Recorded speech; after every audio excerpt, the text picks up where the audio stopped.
আর একটা দোয়া শেখায় দেই, ইনশাআল্লাহ এই দোয়া করলে রিজিক তো বাড়বেই ইনশাআল্লাহ, আপনার যত ঋণ আছে ইনশাআল্লাহ আল্লাহ পাক শোধ করে দিবে। বিশ্বাস করলেন না?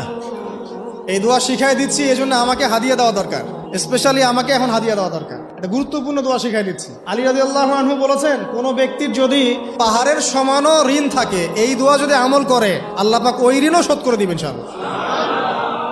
ঋণ কেমন জানেন? ওই যে এখন মানুষ ঋণ নিচ্ছে 1 কোটি টাকা ব্যাংক থেকে, 2 কোটি টাকা ব্যাংক থেকে, হ্যাঁ, কত বছর, 10 বছরের জন্য, 20 বছরের জন্য বাড়ি করছে, তাই না? তার ধারণা এমন যে সে মারা গেলে তার ঋণটা কেউ না কেউ শোধ করে দিবেই দিবে, তাই তো? আর আল্লাহর রসুল কি বলছেন দেখেন, একজন মারা গেছেন, নবী সাল্লাল্লাহু আলাইহি ওয়াসাল্লামের সময় একজন মারা গেছেন, তো নবী করিম সাল্লাল্লাহু আলাইহি ওয়াসাল্লাম বলছেন, এই ব্যক্তির কি কোনো ঋণ আছে? একজন সাহাবী বলেন, হ্যাঁ ইয়া রাসূলুল্লাহ, তো ঋণ আছে। নবীজি বললেন, তোমরা ওর জানাজা পড়ো, আমাকে ডেকো না, তোমরা ওর জানাজা পড়ে নাও, আমি জানাজা পড়তে চাচ্ছি না। আমি এখন কেমন করে আপনাকে বুঝাবো ঋণ কত ভয়ঙ্কর জিনিস? আপনি যে ব্যাংক থেকে 3-4 কোটি টাকার লোন নিয়ে রাখছেন, লাখ লাখ টাকা লোন নিয়ে বসে আছেন, দিব্যি সুখে বসে আছেন, এমন চিন্তায় যে আপনার মৌত হবে না। আর নবী সাল্লাল্লাহু আলাইহি ওয়াসাল্লামের সময়ে একজন মারা যাচ্ছেন, তিনি বলছেন তোমরা জানাজা পড়ে নাও, আমি জানাজা পড়তে চাচ্ছি না। মানে ঋণগ্রস্ত ব্যক্তির জানাজাও তিনি পড়তেন না। তারপরে একজন এসে বললেন, ইয়া রাসূলুল্লাহ, আমি তার ঋণ শোধ করে দিব, তার যা ঋণ আছে আমি শোধ করে দিব। তখন নবী এসে জানাজা পড়লেন সাল্লাল্লাহু আলাইহি ওয়াসাল্লাম। তো আপনার এই কোটি কোটি টাকা ঋণ শোধ করার লোক তো রেডি আছে নাকি? আছে না?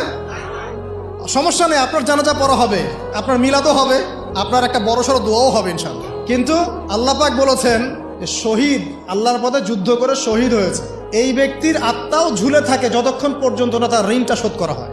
এবার বলেন আমি কি বুঝাবো আপনাকে? আর কিছু বলতে হবে? তো এখন সেই দোয়া শিখাচ্ছি আপনাদেরকে, যে দোয়া শিখলে আপনারা ঋণ থেকে বাঁচবেন ইনশাআল্লাহ।